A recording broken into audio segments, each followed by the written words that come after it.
سیلاب نہیں ہے، یہ ایک عذاب کی شکل ہے میرے محترم سامعین۔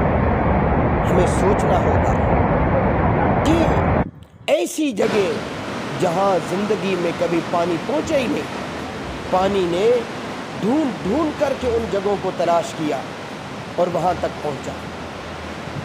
تو اب کرنا کیا ہے؟ ہمیں ایک ہی راستہ ہے کہ ہم اپنے اللہ کو منا لیں، سارے گناہوں سے توبہ کریں، حرام خوری سے، رشوت خوری سے، سود خوری سے، زنا سے۔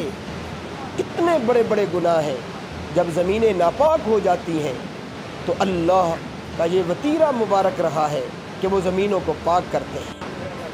حضرت یونس علیہ السلام کی قوم نے عذاب کو دیکھ کر کے ایسی مخلص توبہ کی، ایسی اخلاص سے توبہ کی کہ آیا ہوا عذاب ٹل گیا۔